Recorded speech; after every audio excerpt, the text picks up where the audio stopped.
Human rights lawyer ईमान मज़ारी और उनके शौहर को इस्लामाबाद में गिरफ्तार कर लिया गया है। पुलिस का कहना है कि इस्लामाबाद में एक फॉरेन क्रिकेट टीम की मूवमेंट के लिए एक हाईवे बंद थी।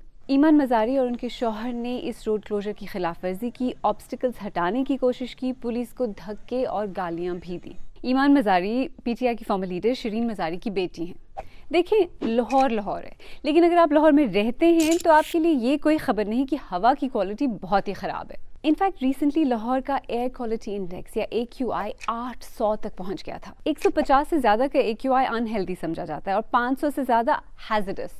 AQI अब 191 पर आ गया है। पंजाब की सीनियर वजीर मरियम औरंगजेब ने लाहौरियों के लिए इमरजेंसी अलर्ट जारी कर दिया है। शहरियों को मास्क पहनने, खिड़कियां दरवाजे बंद रखने की अपील की है। उन्होंने कहा है कि पोल्यूशन करने वाली गाड़ियां क्लैंप होंगी और फसलों को आग लगाने वालों को गिरफ्तार किया जाएगा। उन्होंने ये भी कहा कि AQI बढ़ने की एक वजह इंडिया से आने वाली हवाएं भी थी। आप पाकिस्तानी क्रिकेट टीम के फैन हैं?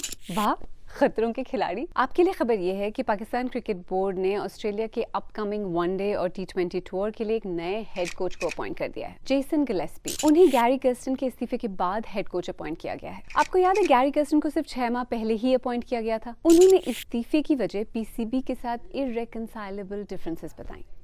अगर आपने मिर्जापुर ड्रामा सीरीज एंजॉय की थी तो आपके लिए एक्साइटिंग न्यूज़ है। फिल्म मेकर फरहान अख्तर ने, जो कि मिर्जापुर ड्रामा सीरीज के प्रोड्यूसर हैं, उन्होंने मिर्जापुर द फिल्म का ऐलान कर दिया है। उन्होंने अपने इंस्टाग्राम अकाउंट पे एक वीडियो टीजर शेयर किया है जिसमें उन्होंने ये भी वाज़ेह किया कि फिल्म का OTT प्रीमियर नहीं होगा बल्कि इसे थिएटर्स में रिलीज किया जाएगा और फिर फिल्म रिलीज होने के 8 हफ्ते बाद स्ट्रीम होगी। पर फिलहाल थोड़ा सब्र करें, रिलीज 2026 में स्केड्यूल्ड है।